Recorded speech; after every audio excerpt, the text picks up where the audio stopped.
Well, the track teams had an exciting weekend. Let's tell you, things were a little shaky before we even left town. On Friday, we pulled 2 people because they had the flu. Thursday, we pulled 2. Friday, we pulled 2. And Saturday, before we left, we pulled 1. I didn't want people to get on the bus in case somebody was sick, but they're all feeling fine now, and I think we're okay.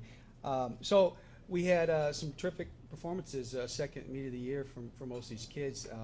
And on the women's side, of course, Alex Wilson, another school record in the mile. She broke it by 3 seconds, and it was a big PR for her. Of course, she wants more. She wasn't fully satisfied. Coaches were happier than she was, but she's got a lot more there, and she looked terrific. Then we had Amber Clock.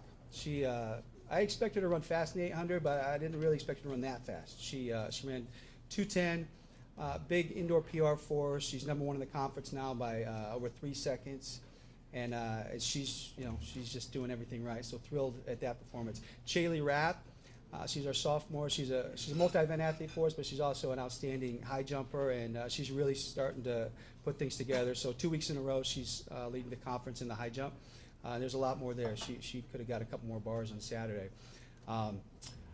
Let's see, Darian Samuelson, our 400 runner. She ran a big PR in the 400, and she's been working really, really hard, so terrific to see that.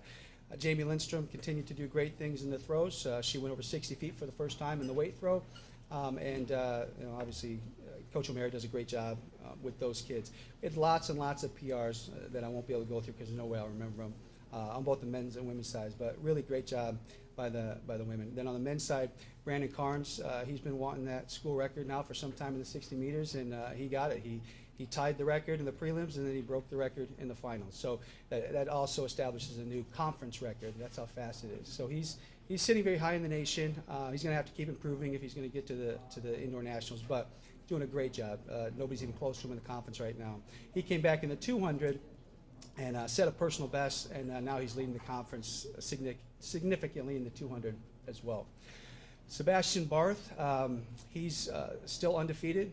He's been running national class times every single race he's had this year. So he won his event, and it's going to be a showdown this Saturday with the conference leader, who's about 0.02 of a second faster than him. So that'll be fun, but we'll get to that.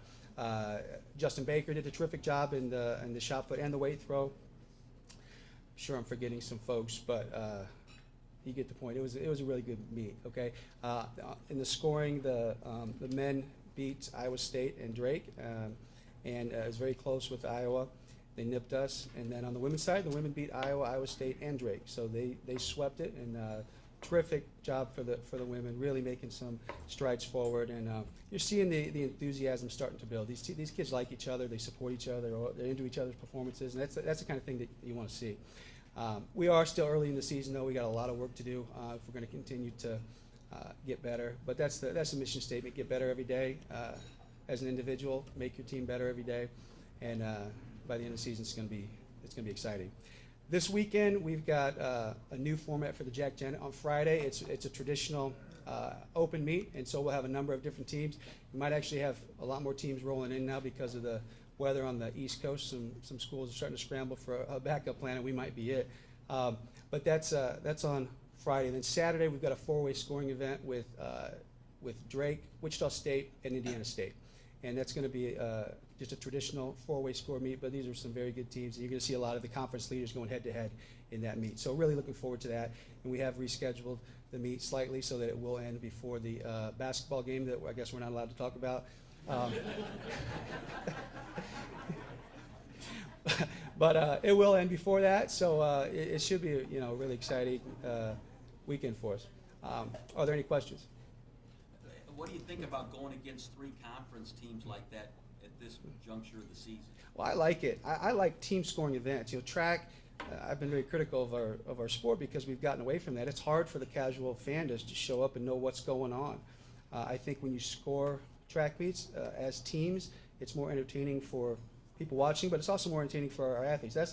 Anything that matters in track is a team scoring event. We don't do it as much as we should, but conference, that's what matters. Even the nationals, that's what matters. So to be able to go head-to-head with some really outstanding Missouri Valley teams early on in the year, I think is a terrific thing. It gives us a little taste of what's to come at the conference meet. But I think anytime you can get kids in a competitive team environment, it's a positive. What's the strength of those teams? Drake, Wichita State, Indiana State. Well, I don't know. Wichita State and Indiana State have been the dominant teams over the past 2 or 3 years in the conference, and they're pretty balanced. They both neither team has too many weaknesses. You get excited because they'll graduate 15 people and then they bring in 20 that are just as good. You know, they reload really, really fast. So I expect them to be very balanced. I like the way we match up, but until we get out there, you know, it's hard to say. But I can tell you that our kids are excited and they're ready to compete hard, and I expect that the other teams will come in with the same attitude.